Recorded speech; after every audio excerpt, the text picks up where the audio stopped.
Hi viewers, welcome to tag Telugu. This is anchor Sanju. So ఇవాళ మీ ముందలకి Brahmanandam movie review చెప్పడానికి వచ్చాను. So బేసిక్గా బ్రహ్మానందం ఆ టైటిల్లోనే ఉంది ఆనందం. సో బ్రహ్మానందం గారు ఆయన మనకు తెలుసు, దాదాపు కొన్ని వేల సినిమాల్లో ఆయన యాక్ట్ చేసి మనందరినీ ఎంతలా కడుపుబ్బ నవ్వించారు. The meme god.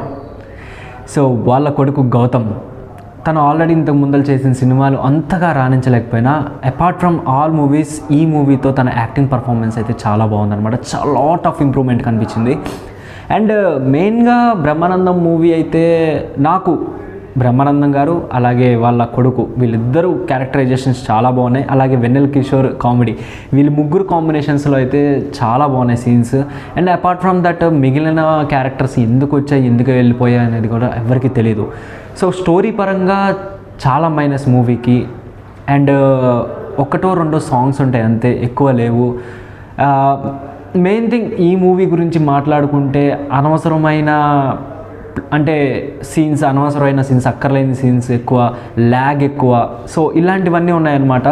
సో ఈ మూవీ ఒక ఓల్డ్ ఏజ్లో ఉన్న వాళ్ళకో లేకపోతే ఒక మంచి ఫ్యామిలీకి ఒక బంధాలు, ఎమోషన్స్ వీటన్నిటికీ చాలా దగ్గరగా ఉంటుంది. ఒక ఎమోషనల్ బ్యాక్డ్రాప్లో తీసిన ఫిలిం అయితే ఇది. అండ్ ఒక తాతయ్యకి మనవడికి మధ్యలో ఉన్న రిలేషన్ ఎలా ఉంటుంది, అలాగే ఓల్డ్ ఏజ్ లవ్ స్టోరీ. నేను ఫస్ట్ టైం చూస్తున్నా అండ్ ఇప్పటివరకు నేను చూడలేదు ఓల్డ్ ఏజ్ లవ్ స్టోరీ అనేది. సో సంథింగ్ డిఫరెంట్ అనమాట.